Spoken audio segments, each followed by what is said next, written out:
snowmobile racing, tricks, stunts, and a healthy amount of rage. That is what you can expect from Moto Racing Freedom. This is an indie racing game developed by Zordix AB, the same people that made Moto Racing Utopia. I want to start off by saying that I was initially disappointed because the controls just didn't feel right in my hands. There seemed to be a lack of response when I tried to turn, and the snowmobile didn't accelerate properly. Something just didn't feel right. Then I started trying out the other snowmobiles and realized that some of these things are just a hell of a lot better than others. So when you first start playing this, don't get discouraged too quickly because the experience improves as you unlock more vehicles. There are a total of 8 different game modes for you to select from: Championship, Sprint, Snowcross, Freedom League, Time Trial, Freestyle, Custom Race, and Leisure. I spent the majority of my time in Championship, and I am pretty confident that's where most players will spend their time as well. Championship mode is a pretty straightforward campaign that involves competing in different events. There are 18 different championships in total, and while you're a rookie they are quite easy, then get more difficult until finally they're really hard. Like really, really hard. I was able to unlock all of the game's content, and like an overly confident neckbeard thought, hey, let's just go straight to the hardest championship in the game. Yeah, I quickly realized that was a bad idea. It's just too hard for me. I admit it, I suck at video games. I just do these reviews to make me feel better about my lack of skills, so please, tell me how awful I am in the comments. So, after I realized the harder championships were out of my league, I went to the easier ones, the rookie races that were more my speed, and I started to actually have fun. The races really remind me of the Jet Moto games from way back in the day on PS1, and I grew up loving those, so it was great. This game creates that old school throwback feel in quite a few ways actually.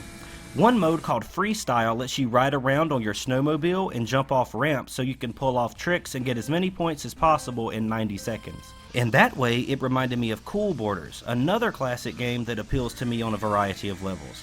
I freaking love being able to do stunts and tricks, and the fact that Snowmoto is letting me do that is really getting on my good side. You have just as much, if not more, ability to do cool stuff in this game as you do in Steep, which is really sad for Ubisoft. But it also says something about Snowmoto and how it's holding up against other titles in this genre. If you played things like Cool Borders and SSS Tricky, then I know you love doing tricks. Hell, it's called SSS Tricky.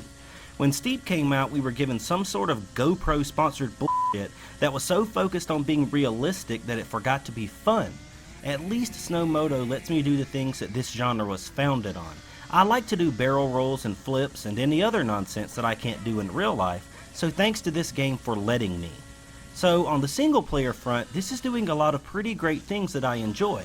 Unfortunately, I wasn't able to play in the online multiplayer because I'm reviewing this before it's released and there weren't any active lobbies. Based on what it's like to race the computers though, I'm sure it will be the same in multiplayer except better because you'll be racing real people and you will be fighting for rankings, which gives it that competitive feel that it needs for it to bring the spirit of racing to life. I also want to talk briefly about aesthetics. This game looks pretty good. It isn't as pretty as Steep, but it does have Zordix interactive snow technology, which was something I picked up on pretty quickly when I noticed that the tracks that I was leaving in the snow looked realistic, and it's a really nice touch that makes the environment feel alive. The trees and other things look okay. They aren't spectacular, but they're okay. The snowmobiles look pretty good, and you can customize the color of your paint scheme as well as the color of your racing suit, which isn't a bad little addition to give your character some personality. So visually it's not too bad.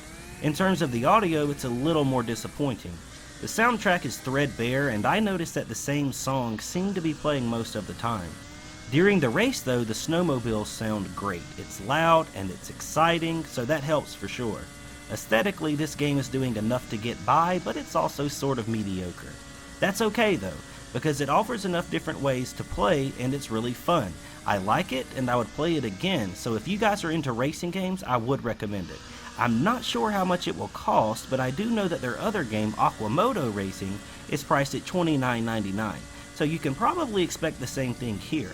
Well, that is Moto Racing Freedom, guys. If you liked it, leave a like. If you like me, subscribe.